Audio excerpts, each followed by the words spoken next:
кафедри Альбертського, він хоче, щоб не тільки доповідь, а й весь семінар були англійською, хоча ніколи не робив цього раніше, але спробую. So, today Professor Джон-Пол Химка will make an introduction to Roman Rosdolsky, who was born in Lviv in 1895, died in Detroit in 1967. And it is my honor and pleasure to make an introduction to Джон-Пол Химка, who was born in Detroit in 1949. But I hope it And today we are glad to see him in Lviv, full of creative energy. In fact, Professor Himka doesn't need an introduction in this audience. He is well known in Lviv, much more than the hero of today's presentation, Roman Rosdolsky. However, performing my duties as a moderator, I'll say a few words about Professor Himka. As far as I know, the future prominent historian initially wanted to become a Greek Catholic priest and even studied at a seminary. And maybe it is a good reason for him today to be here in our Ukrainian Catholic University. However, in the late 1960s, young John-Paul changed his mind and so lost the opportunity to become Pope John-Paul III. Instead of this, he became a professor in the Department of History and Classics at the University of Alberta. Also not so bad. He is the author of several books, among them Socialism in Galicia, The Emergence of Polish Social Democracy and Ukrainian Radicalism, Galician Villagers and the Ukrainian National Movement in the 19th Century, Religion and Nationality in Western Ukraine, the Greek Catholic Church and the Ruthenian National Movement in Galicia. Wikipedia, which knows everything about everybody, says... I forgot Last Testament iconography. Yes, yeah, I know this book. I said among others. Wikipedia says that as a historian, Himka was a Marxist in the 1970s, 80s, but became influenced by the postmodernism in the 1990s. And 5 years ago, he defined his methodology in history as eclectic. Perhaps the title of today's presentation is relevant not only to Rosdolsky, but also to Professor Himka himself. He also goes against the currents, maybe not against every current, but against those currents that he calls nationalist historical myths. And in recent years, some Professor Himka's articles and papers became subject of increasing debates in Ukraine and Ukrainian diaspora concerning the fascist or allegedly fascist nature of the organization Ukrainian Nationalists, the participation of the OUN and the UPA in the Holocaust. It is a very interesting topic, especially for me, and this topic probably deserves special seminar or even conference. But the topic of today's talk is very interesting too, but completely different. And now I give the floor to Professor Himka. Thank you, Alexander, both for introducing me, but in particular for inviting me. And I understand this is a course in intellectual history. It is a series of seminars in intellectual history. A series of seminars in intellectual. Well, this is intellectual history. Let me just see how this works. The person to survive so much as he survived, and for various reasons. And that sort of goes with the against all currents idea. So the first thing he survived was a major crackdown on the Austrian left. He'd been living in Vienna since 1927, where he got married. Well, eventually he was married the woman he worked with there. And Vienna in the interwar period was a very polarized, divided society. There were working class neighborhoods and right-wing neighborhoods, and there was armed paramilitaries on the right called the Heimwehr, armed paramilitaries on the left called the Schutzbund. They occasionally had confrontations, and in 1932, Austria took a step in the direction of fascism under Engelbert Dollfuss. It's called Austrofascism. And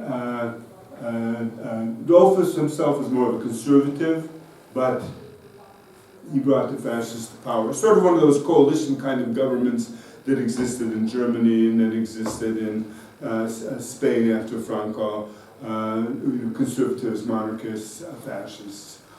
And they got together and they began a campaign against the left, which the left in Austria resisted, armed resistance, and as a result there was a major crackdown on all leftists, and Rosdolsky by this time was a member of the Austrian Communist Party.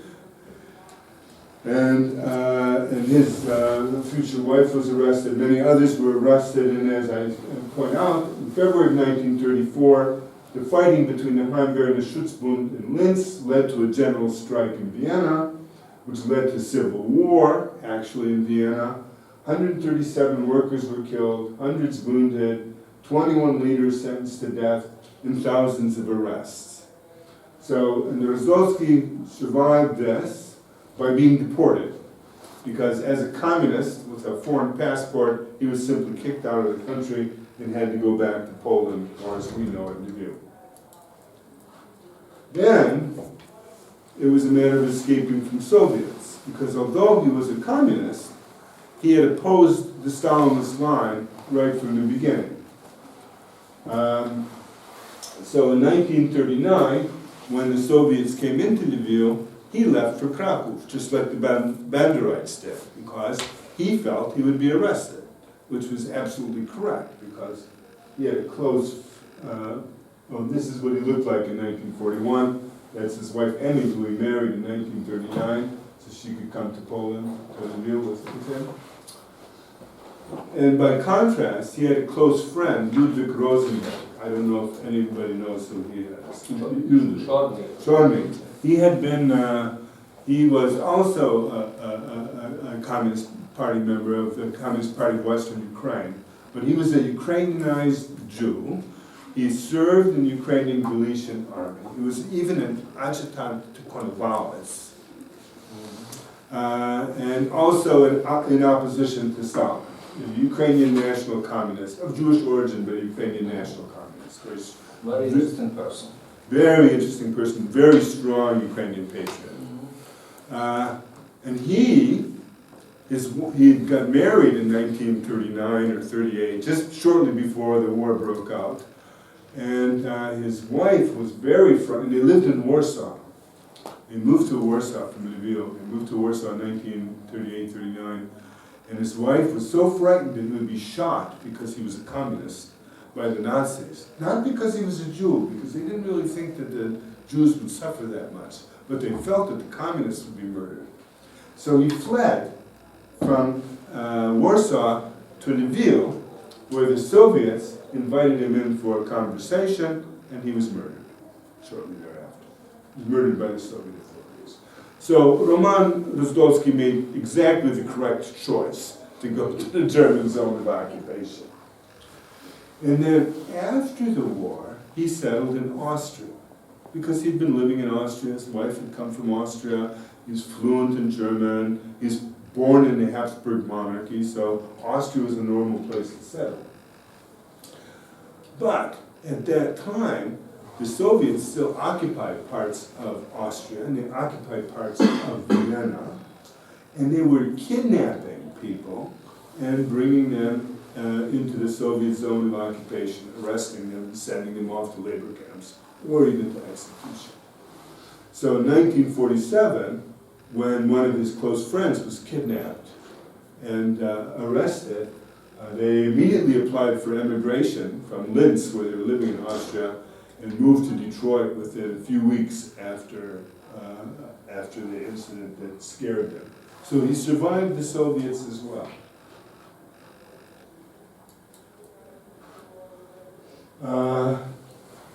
But he was living under Nazi occupation, and he wrote, by the way, oh no, that's not the one I want. Let's go backwards here. He wrote a very nice,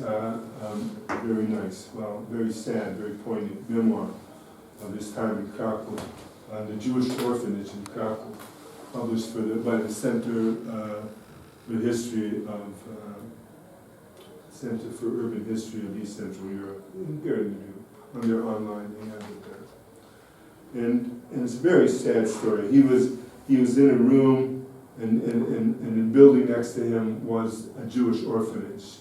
Children, he would hear their sounds every day, and then one day they cleared them all out, and it was the end of the Jewish orphanage. So he left a very moving memoir. And he and his wife set up a factory, a brush factory, in Krakow, and they gave employment to Jews who escaped from the ghetto in Krakow. And for this, they were arrested in the fall of 1942. First, he went to a Gestapo prison in Krakow. Then he spent about a year or so in Auschwitz, Oswiecim. Then time in Ravensbrück. Then Sachsenhausen. Then Oranienburg. And finally was put on a death march, which he survived. So he got a total tour of the German death camp and camp system. And was freed early in May of 1945. The exact date's not clear. So he survived all that. He survived it, of course, it left scars on him. He complained to some of his friends that he had nightmares for years afterwards of his experiences in the camps. So it was not an easy thing for him to go through. But that's him as a survivor. I just wanted to show you the kind of person he wrote. Also very moving. Невинники смертники в двох таборах, спогади про Освенцим и Birkenau. This is published by Pered. I'll leave the copy of this, maybe of this talk here, and you can look it up. So he left these memoirs of his time in Auschwitz, which are also moving. I translated them into English. They make quite an impression. Now I'll just briefly go through his life, more chronologically. So, as he was born in Lviv on 19th of July, 1898, his father was the very famous folklorist Roman Rosdolsky, who was the first folklorist to record sound recordings of Ukrainian folk songs. And the Ethnographic Museum here in Lviv has put them online, although they weren't there when I checked a couple days ago. But you can listen to these early recordings by his father. He was the co-founder of a circle of sort of left-wing youth, the Drahomanilke, in 1912. So he was 14 years old. He developed an interest in left-wing politics, which was transformed in the spring of 1918 into the International Revolutionary Social Democratic Youth. And this group was one of the sources for the emergence of the Communist Party of Eastern Galicia, which later became the Communist Party of Western Ukraine, and he was one of the major theoreticians of that movement. And he wrote also memoirs of those early days on the left, in the Drahomanilke and in the International Revolutionary Social Democratic movement. I don't have the whole thing here, but if you read it, he mentions all his friends who were together in this leftist group. And all the footnotes say things like "Biti stalinistami 1940 roku", "Biti stalinistami 1939 roku", and tak dalej. So most of these Ukrainian leftists were murdered by the communists, just as if they were, I don't know, just as if they were enemies of people. I guess that's what they called them.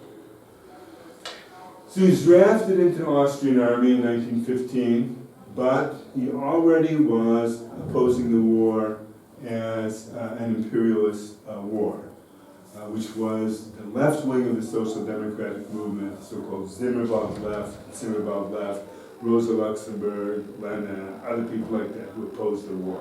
So he was on that extreme left of the left. And in 1918, he sympathized with the Bolsheviks as against the Central Right. He said that the narrow interests of nationalism could not compete with the general interests of the world revolution, which he saw Bolshevism as starting. But he fought for independent Ukraine in the Ukrainian Galician army in 1919 because he felt that Polish pretensions to eastern Galicia were unjust and imperialist and expansionist. And like many veterans of the Ukrainian Galician army, he couldn't go back to Lviv right away, and so he spent some years in Prague and Vienna and occasionally in Lviv. But he sort of moved around Prague, Vienna, and Lviv. Like many of the people who fought with the Ukrainian Galician army, they had a problem. He wanted to study, for example. You couldn't study if you served in the Ukrainian Galician army. You couldn't go to university. So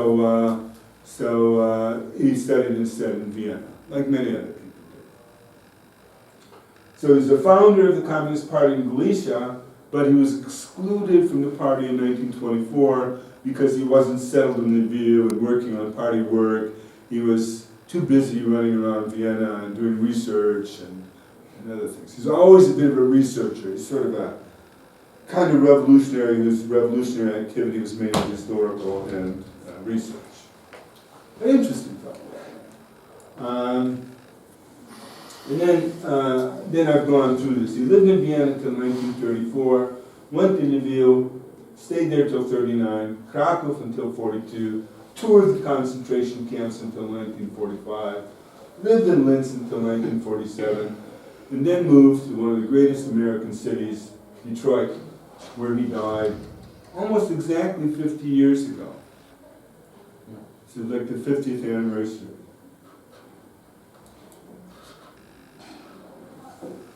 That's so much his introduction. Now I'm going to talk about him really as an intellectual, because he really is a very interesting person in that regard. So one of the directions that his intellectual work went in was as a social historian of Galicia and the Habsburg monarchy. I would say, personally, that his works on the social history of Galicia, in my opinion, are the very best examples of social history applied to Ukrainian history. And really very good. So, especially the one I'll talk about in a second. So, when he had to flee Austria in 1934, because he was deported right as a communist, he got a job with Franciszek Bujak, Zakład Historii Społeczno-Gospodarczej, which was attached to Jan Kazimierz University, Lviv University, as we now know it, Franco University. And Franciszek Bujak was an eminent, I wouldn't call him a social historian, but he was more like a sociologist on the borders between sociology and anthropology, wrote very important works on Galician social history. So Rosdolsky got a job with him. And the first major work he wrote there, he wrote numerous articles, most of which appeared after the war, for reasons that will become clear in a moment. But in 1936, he published this real interesting book, short book, Wspólnota gmina w Byłej Galicji Wschodniej i jej Zanik. And it's also been translated into German. And what this book is you know how we believe that Ukrainians did not have a repartitional commune, mir and obstina like the Russians, and that Ukrainians are individualistic and the Russians are collectivist. You know, we know all those myths. Well, Wspólnota gmina demonstrates unequivocally that the repartitional commune in agriculture existed in southern Galicia until the early 19th century. And he does this on the basis of an analysis of the land cadastres prepared by Emperors Francis and Emperor Joseph II, the Josephinian and Franciscan land cadastres. He shows in the way the land is measured that these, in southern Galicia, many of the villages had repartitional commune, which means that every, let's say, 10 years or so, they would redivide the land among the families to have relative equality, how many people were eating, and so on. It's a complete reversal of all the mythology of the Ukrainian peasantry. Of course, totally reductive today and unsighted, but interesting.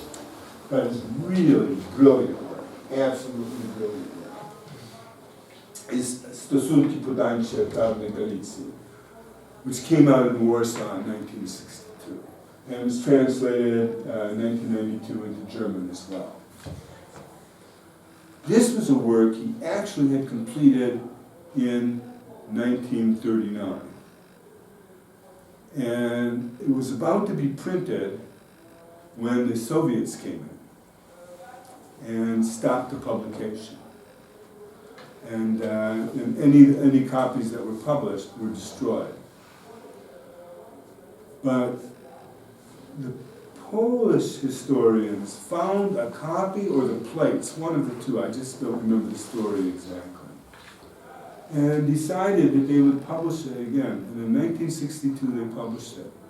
It is, to my mind, the most successful analysis, Marxist analysis of social, of feudalism that I've ever seen. I mean, it's better than Perry Anderson, I believe, in that regard. It's based on in-depth research. He was a real bookworm, archive worm. He spent a lot of time studying and thinking, and it's a work I always refer to and think about. And when I was working on the Ukrainian peasantry, which I wrote a book on the peasantry, it was a book I often cited. And it made clear how serfdom worked, what its impact was on the population. Lots of things which don't make sense to us. You could actually make sense of if you read that book. So an example is I sing in a church choir. And there was a story, a song, what do you call those songs? That you sing before Yordan.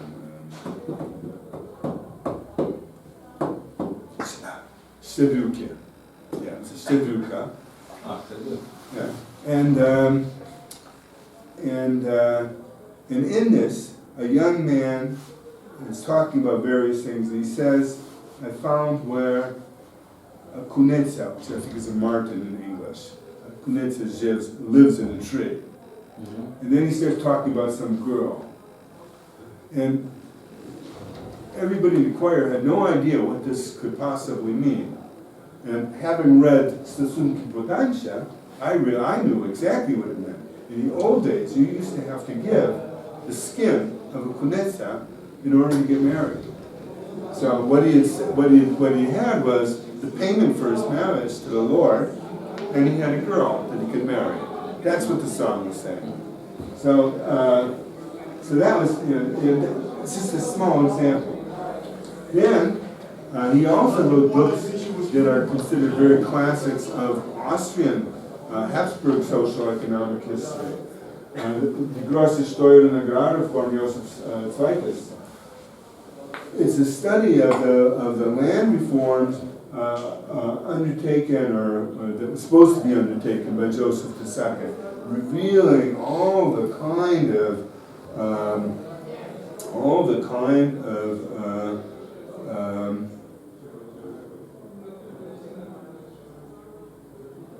conflicts among the various classes and various people at court around a radical land reform that the emperor was thinking about. And incidentally, to get that to get that research done, he went to Vienna again. Now, this was from Detroit. And he needed to get a grant. And the guy who wrote his letter of recommendation was Ludwig von Mises. I don't know if you know who Ludwig von Mises is. He is a conservative economic thinker, along with, say, Hayek, Friedman. Von Mises is considered a sort of godfather of that Chicago school of conservative economics.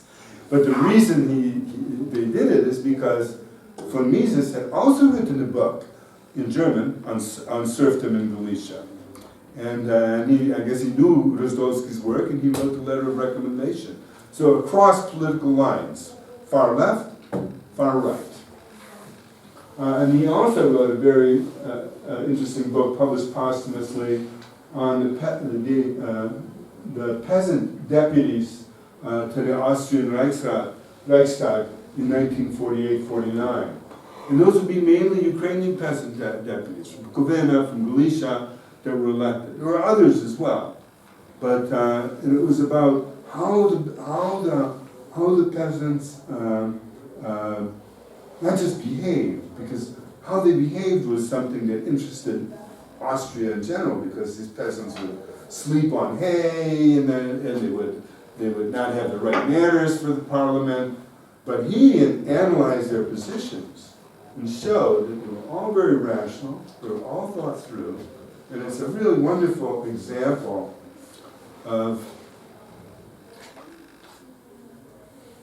how you can do the history of common people without being kind of paternalistic or something like that. It's a very, very good book. I really like it. Well, I like all his books. But if you really want a good read, I recommend Stosunki Podańcze. Now, he also became a very prominent interpreter of Marxism, which is very odd. I mean, well, he was a Marxist, yes, but let me just go to this. He had some background. There used to be a Marx-Engels Institute run by David Ryazanov, who also died at Stalin's hands. And this is the one that began publishing, like, seriously the texts of Marx and Engels in critical editions. It's known as the Mega, Marx, Engels, Gesamtausgabe. And he was their correspondent in Vienna, because he worked in the archives, he knew the archives well, he could get all kinds of information for the Institute in Moscow. So he had some understanding, I would say quite deep understanding of Marx already in the 20s. And you can already, and I can see that, I can see the germs of his later thinking when he wrote for this little journalчик that came out here in Lviv, Życia i Słowo, came out in 1937 to 1938. Well, it says Drohobis, but everybody who worked on it really lived in Lviv. And it was a Trotskyist journal. And say, if you wanted to measure the fortunes of the left, of the honest left, the anti-Stalinist left, this little journal, which is all they could manage to publish, was 96 pages all total. Just this big. At the same time, in the same year, OUN had a weekly newspaper for the peasantry that came, a big format, that came out about 16 pages or 10 pages every issue. And they also had a newspaper for the working class that was similar. So I would say if you were just to measure by the journals, and I think that's fair, the left was really at low ebb, low fortunes in the late 1930s in Galicia, and the right was very, very strong. But it's an interesting journal, sort of, because, well, for me, because I'm interested in this character, Rosdolsky.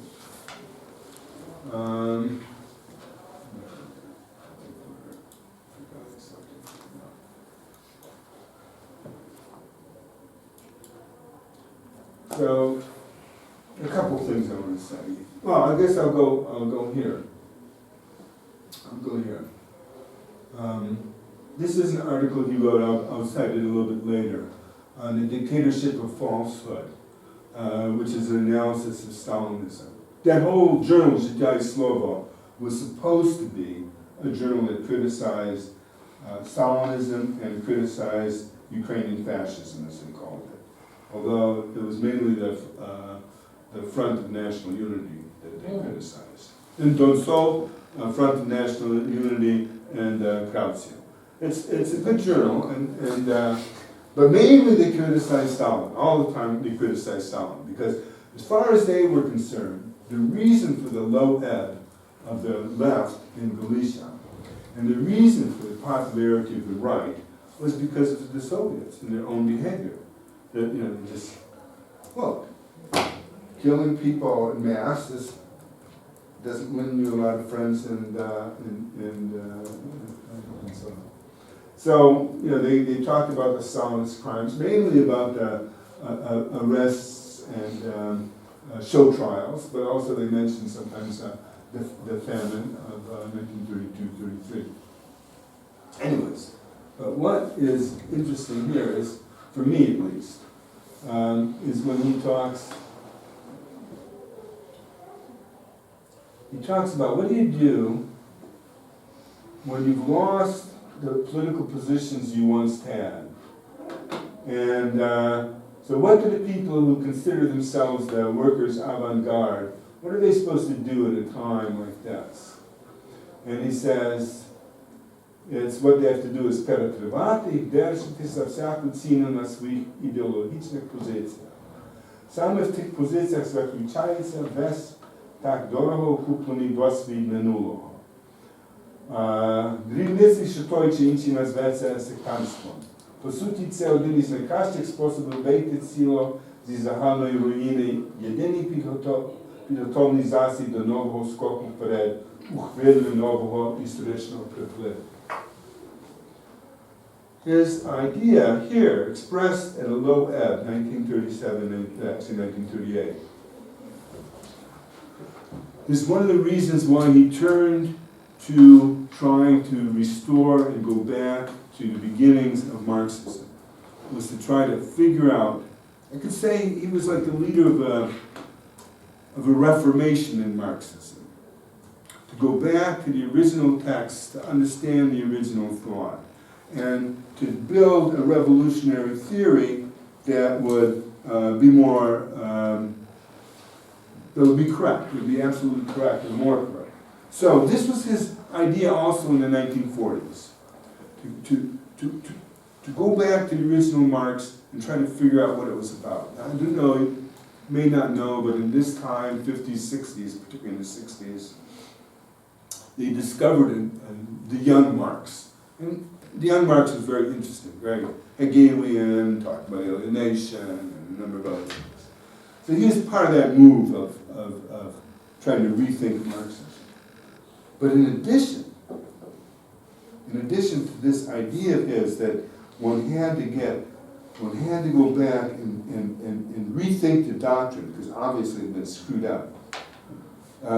Rethink the doctrine, rethink the path forward, was also, he didn't have access to any sources in Detroit. And so he began to work on thinking through Marx. A lot of interesting things came out of that.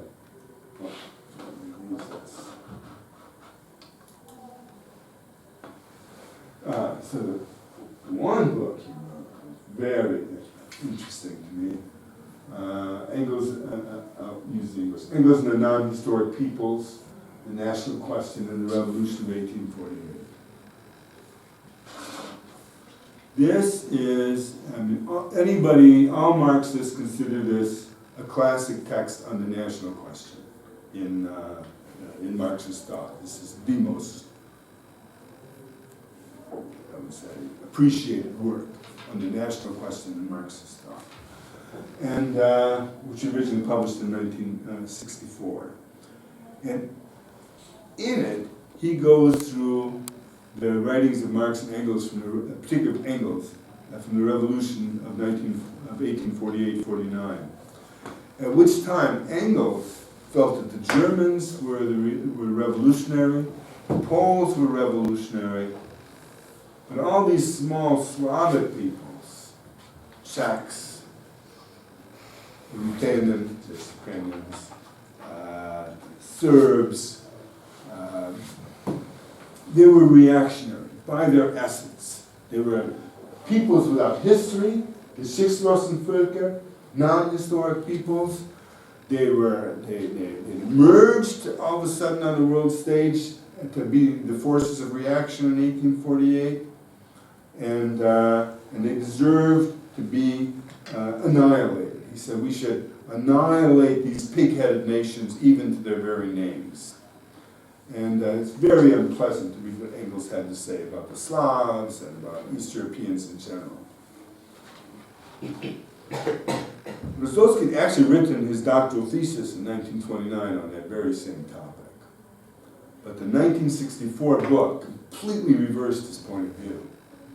And in it, he criticizes Marx and Engels and works out a more appropriate, for Marxists at least, approach to the national question and defends the national rights. So it's an interesting book. Even if you weren't interested in what he has to say about it, it's very interesting to see all the things he found in Engels that people were embarrassed about.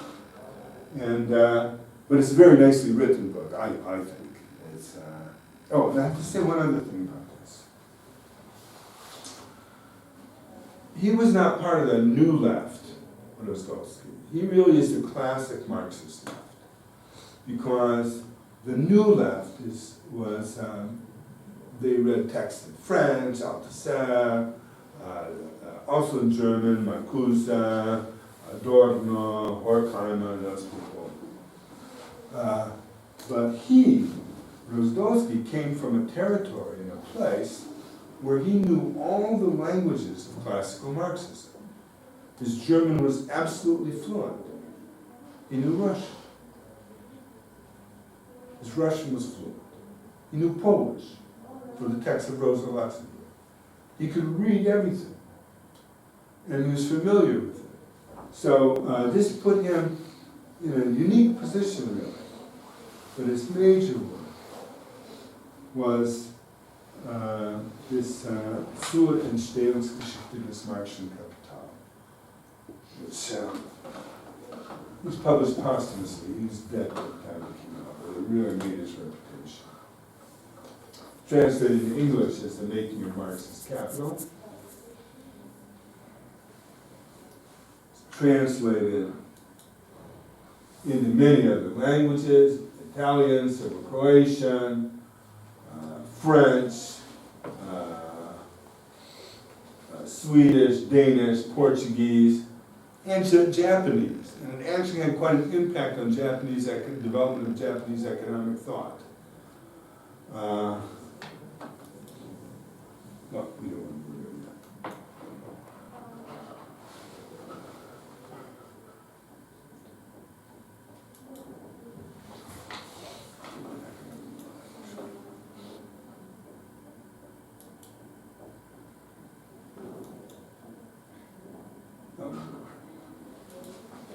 Anyways, what this book is like.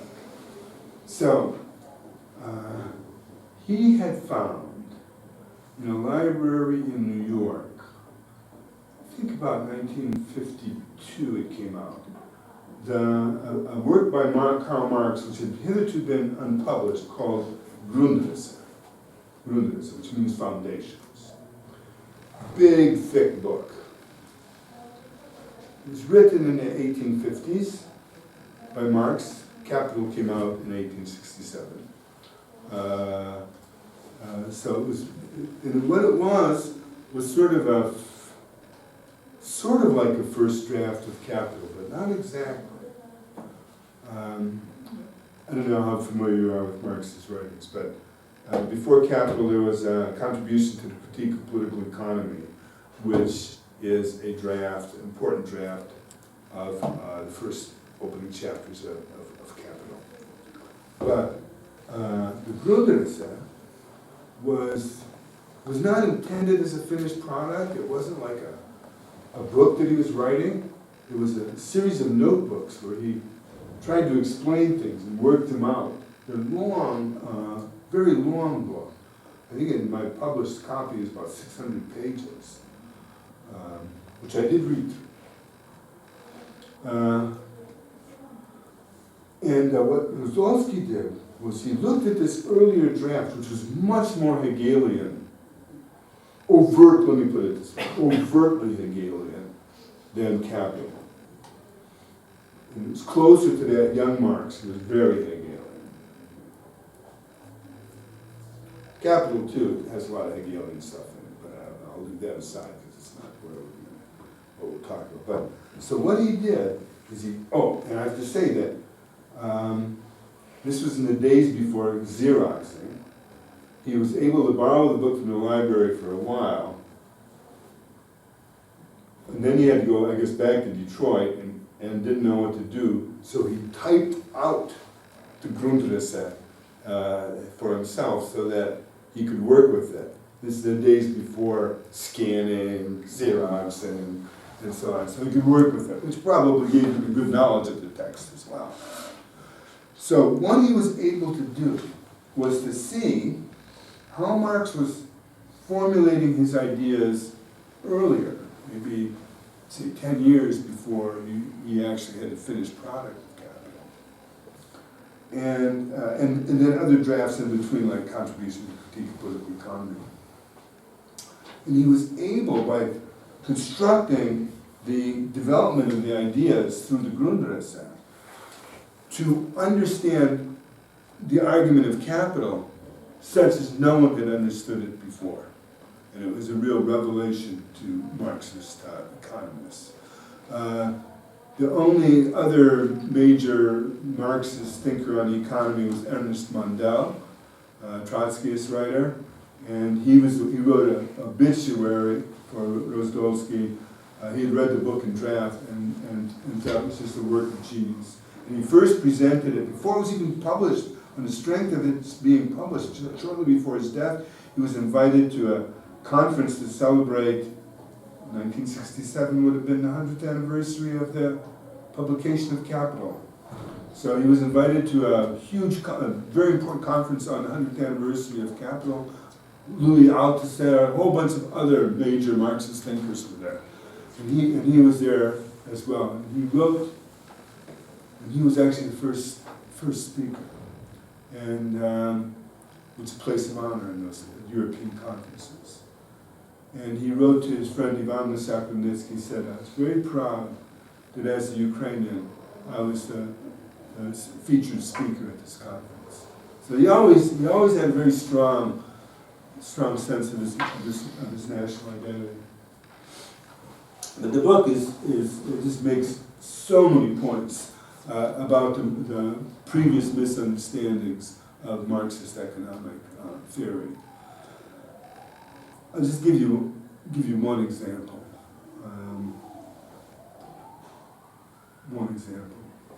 So there's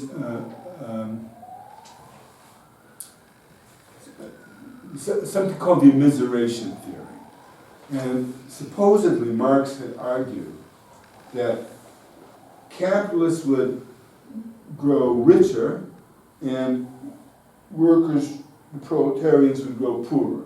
That this was a natural development.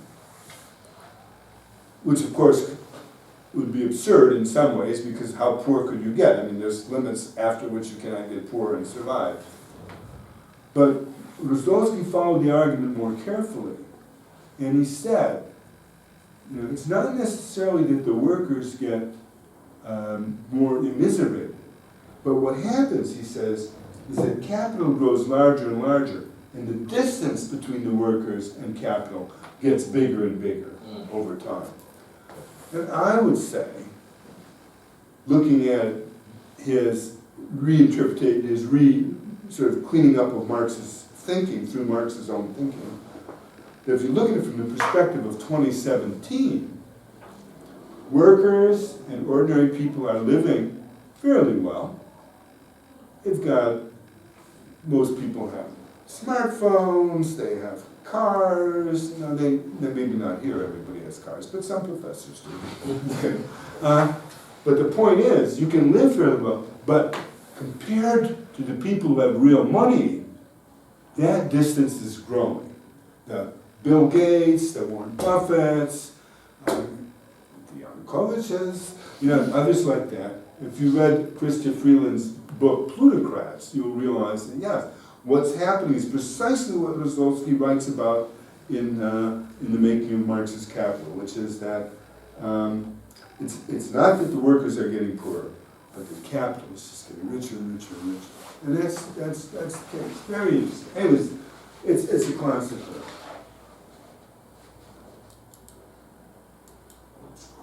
He wrote many other things. I'm just talking about those things which really broke into major discourse in the intellectual world, particularly in the Marxist intellectual world or in the historical world. Then this came out also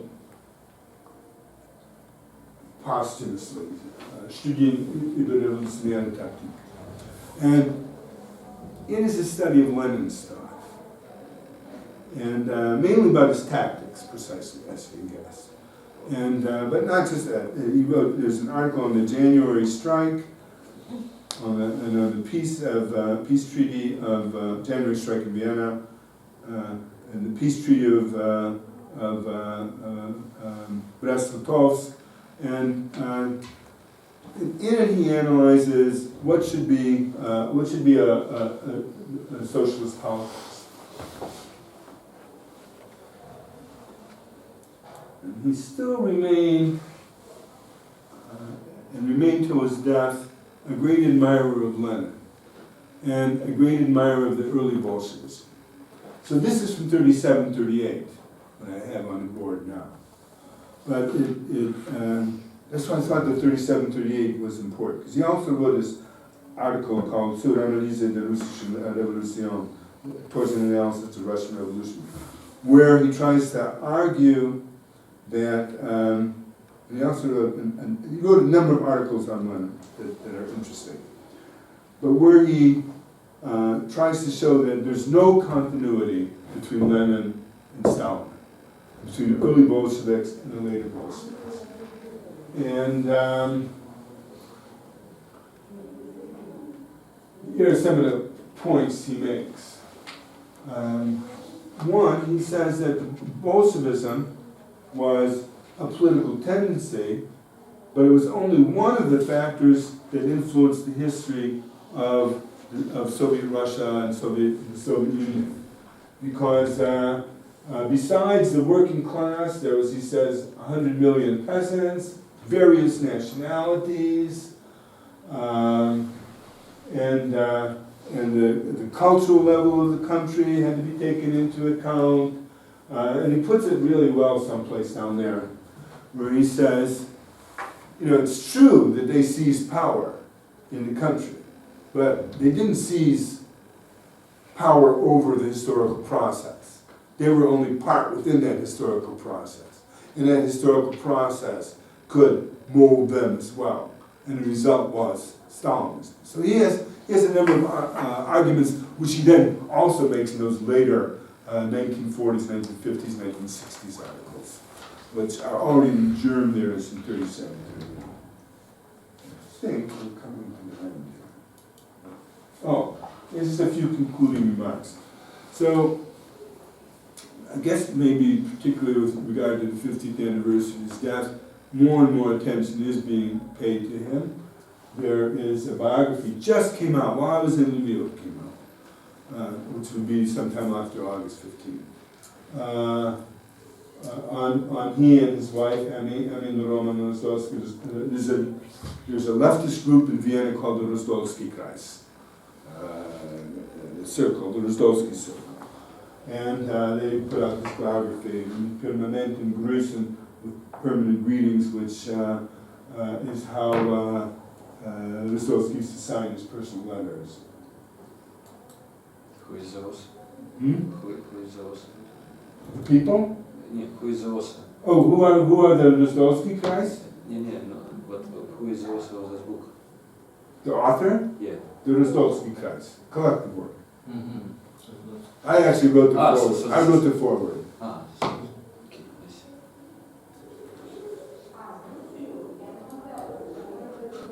see. And they also put out they've got now a portal, they still have to work on it, where you can go read his works, find out about him, and so on. So,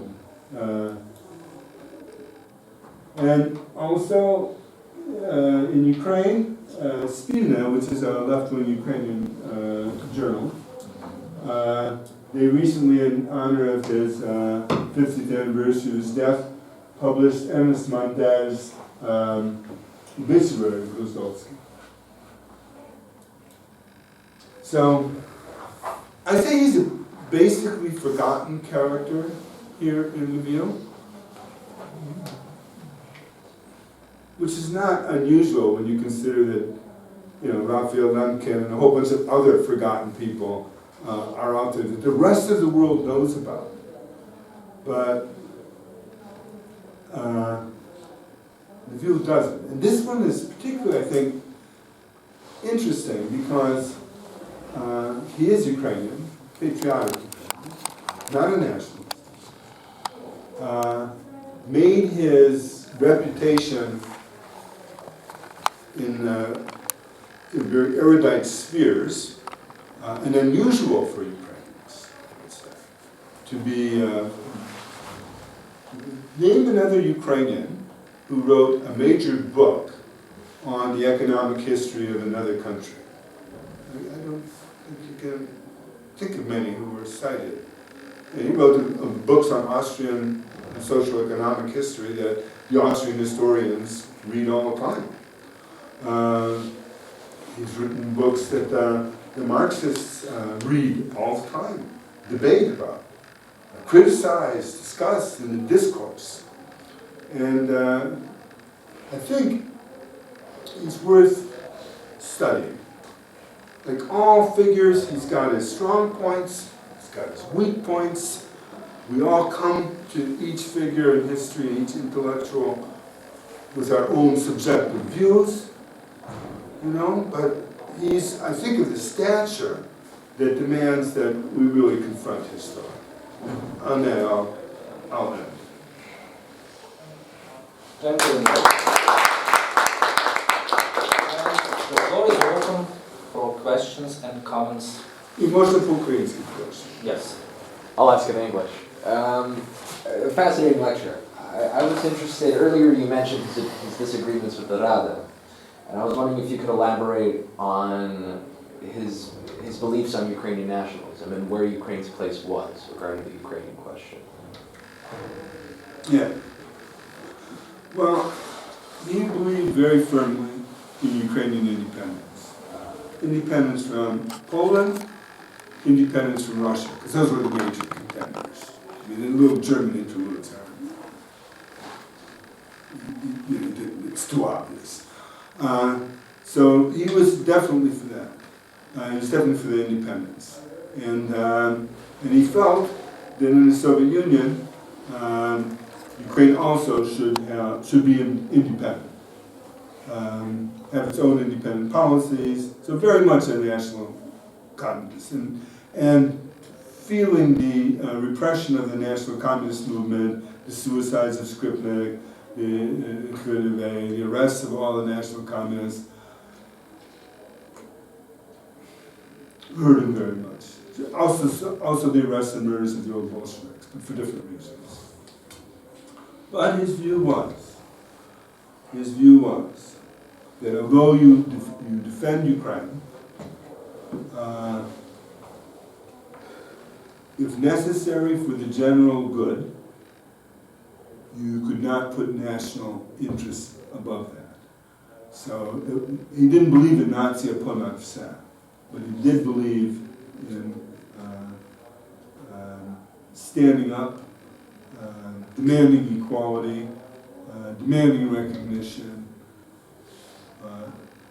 and you know, he was one of the formulators of the idea as well in the Communist Party of Western Ukraine to form a Ukraine, in a Soviet Ukraine. But his idea of a Soviet Ukraine was not what you got here in 1939, 41, 44.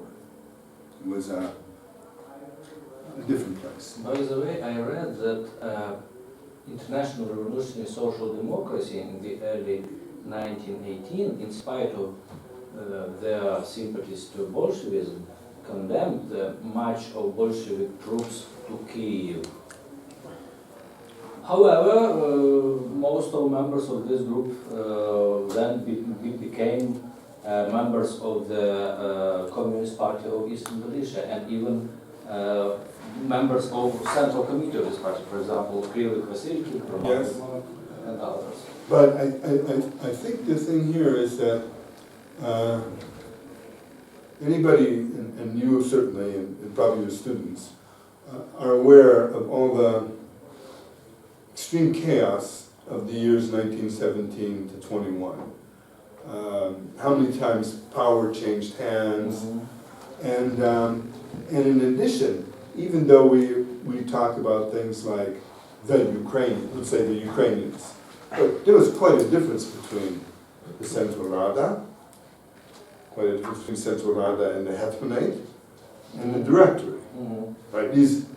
But there, and in the Bolsheviks too, there was, you know, there were different trends, there were those like Zinoviev, who wanted to take the Donbass and those areas and make them a separate republic, and Christian Nikovsky also thought that there should be no Ukraine, and there were others, Shachrai, who were for an independent Ukraine. And when it came to the armies, if you know the situation in the revolution, the Bolsheviks had spent a very long time lowering morale in the army during World War I, because one of their paths to power was by demoralizing the troops. But then when they inherited the empire, all of a sudden they only had these demoralized troops. And so at various times they used, well, even one invasion, they just organized a series of peasant uprisings because they didn't have enough troops to do anything else. Other times they relied on commanders, some of whom were absolute, real Russian chauvinists. And the first government, although they did not ban the Ukrainian language is in use, but it was definitely a pro-Russian government. That they would condemn because, yes, and you can find it in their writings, yes, as you say, that they condemned that. Yes. Last question. You mentioned the journal Життя і Слово, which he published in the late 30s, where he criticized Stalinism and Stalin. And I would like to ask you about the sources of this criticism. For example, was he familiar with this Ukrainian national communist tradition, which was anti-colonial? Shachrai, Mazlach, Rechitsky, did he refer to this?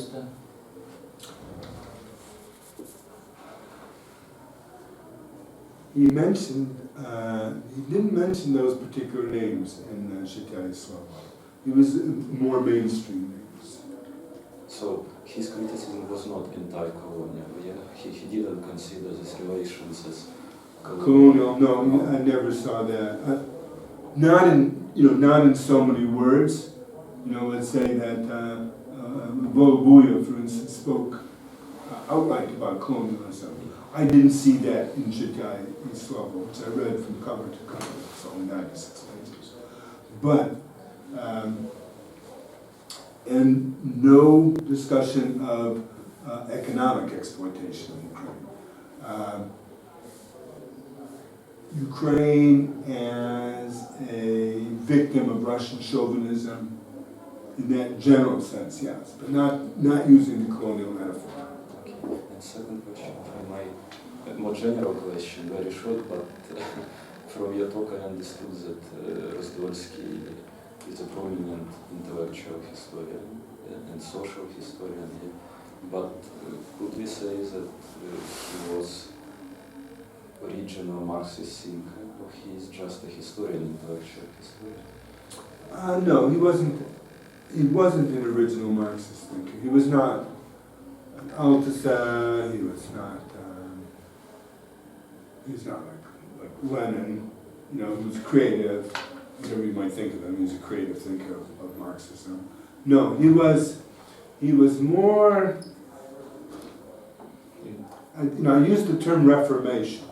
He was more like a person who went through the scriptures again and tried to find out their real meaning. But unlike the scriptures, Marxist thought is plainer, you know what he means.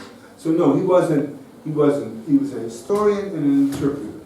But he wasn't, and of course, in the course of that, he has ideas. But he doesn't come up with anything new. Thank you. Any other questions? Можна українською? Так. Можете детальніше розказати про останню працю Роздольського, про його дослідження страйку у Відні, інтерес Литовського миру і те, що, над чим він працював в останні роки свого життя, про те, я просто тільки цього року дізнався, раніше ніколи не зустрічав інформації про те, як реагували робітники віденські на ці заклики Троцького до світової революції. Ви ж знаєте більше про ті останні його праці? Ну, було в січні 1909 році загальний страйк у Відні. І була така напівреволюційна ситуація.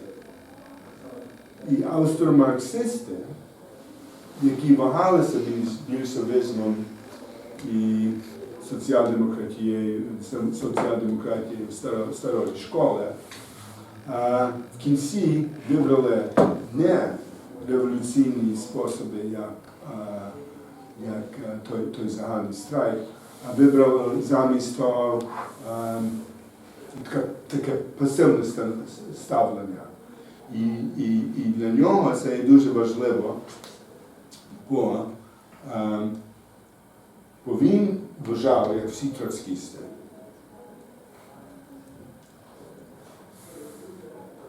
що ціла трагедія є, що це не була всеєвропейська революція, що то було ізольовано до Росії, де зацофана країна, культурний рівень дуже низький. Наприклад, в Першій світовій війні тільки 50% російських солдатів вміли читати. 90% англійських, французьких, австрійських. Це низький культурний рівень. І як та революція буде ізольована, то якраз будуть такі речі, які сталися. Так що він вважає, що він вважає, що вони не були, що в них бракувало хребету, що вони не могли бути революціонерами. І через це то все пропало. Це скорочено. А щодо Берестейської Берестейського миру.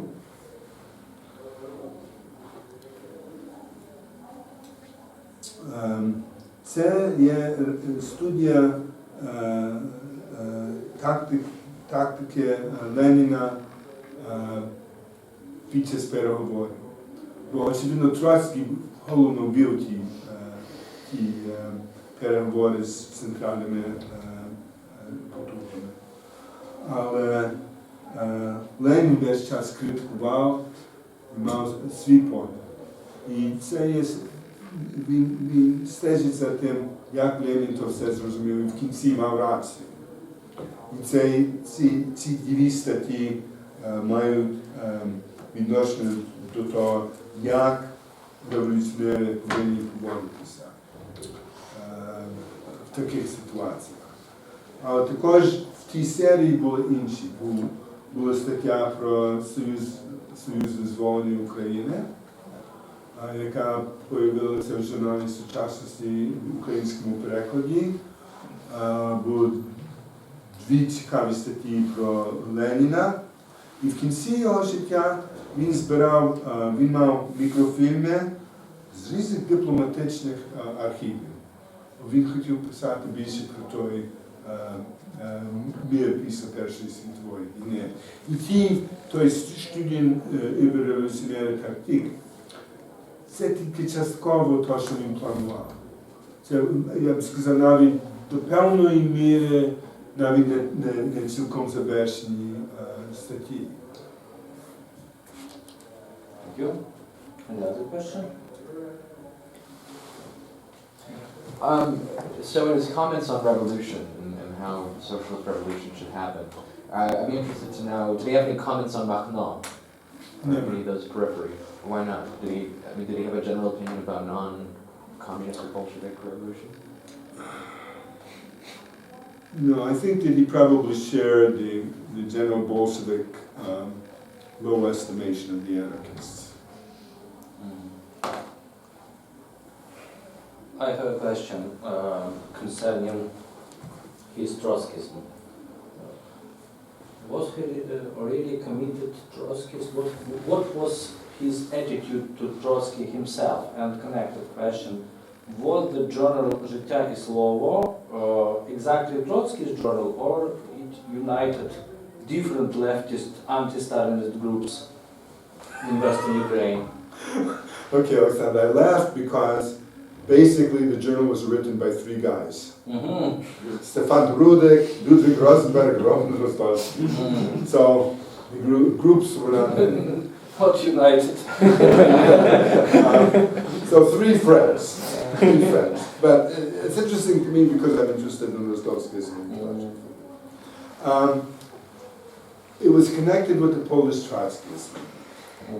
And it was through this journal that Rosdolsky became friends with Isaac Deutscher, Polish Trotskyist and later a historian of the revolution, and biographer of Trotsky.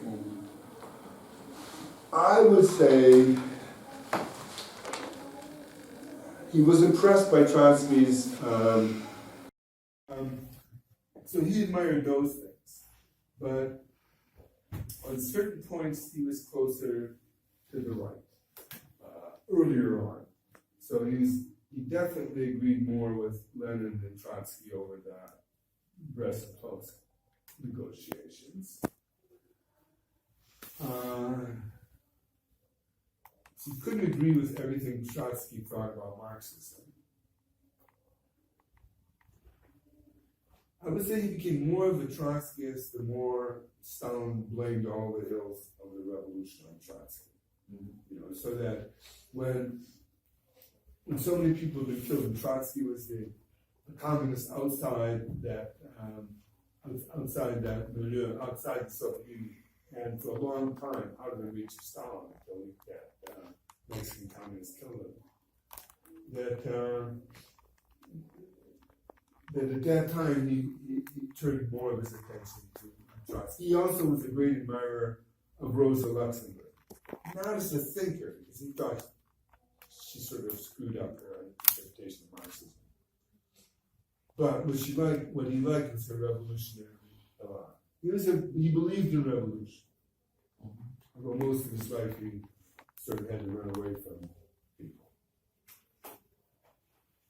Other questions, comments in English and Ukrainian, other languages? So in living in the United States, and as an intellectual historian, he seems to contribute a lot to Europe, but I was interested in knowing whether he cooperated with any institutions in North America. How much do you work within the Western Hemisphere? He gave some lectures at Wayne State University in Detroit. And I'm not exactly sure what happened, but it seems that this was in the area of McCarthyism, and he had to stop working there. His wife worked in the United Auto Workers. There were a bunch of former communists and Trotskyists who worked in United Auto Workers in Detroit. So he was in that milieu. The closest friends were leftists who came from Europe and worked with the auto unions. So they had some of that. They lived in a mixed race neighborhood, which was unusual at the time. So for the most part, he laid low. He was a scholar, very much a scholar, and talking about his son's best. I once had a chance to talk to his son's best friend, and they said they remembered him as a grumpy old man, which sounds like a scholar to me. Yeah. Okay, well, I think we're wrapping up. Okay, I only have two short remarks. Roman Rosdolsky is really forgotten person in Galicia, although one of my students, Irina Dobrovolska, under my supervision, wrote two quite good research papers about Roman Rosdolsky. He covered his biography from the beginning to the end of interval to the 1939. Unfortunately, she chose a career in one international foundation. I can hear. So the research field is open. Research field is open for other students. And another short remarks. I remember that Soviet economist, prominent economist, Evgeny Varga of Hungarian origin, in the early 1960s put forward a very similar argument about the thesis of Marx about pauperization of proletariat. He wrote that we must say not about he named it absolute pauperization, but relative pauperization. Yes. Exactly the growing of the distance between richest people and the mass of proletariat. It is interesting. Was he acquainted with this work of Marx? Grundrisse, what Evgeny Varga. I only remember that I read in his it seems to me posthumous books, or maybe written short before he died. Exactly, maybe not same, but very similar argument as in you mentioned, an argument of Roman Rosdolsky. No, I don't know. I just don't know what Varga did. I don't know if Roman Rosdolsky read Varga. I would have to look at. I'd have to look at sort of Stein's Geschichte again. It's been a while. I read it. I went through this period where I read 3 volumes of Capital, the Grundrisse, numerous other texts, and Rosdolsky's works together, so that I would really understand what all these people were saying, plus a whole bunch of other forgotten Marxist thinkers like Rubin and others. And but unfortunately, that was not yesterday. Okay. I can't remember. Thank you very much. We must finish now. And end of його оголошення. Наступний наш семінар з інтелектуальної історії відбудеться 17 листопада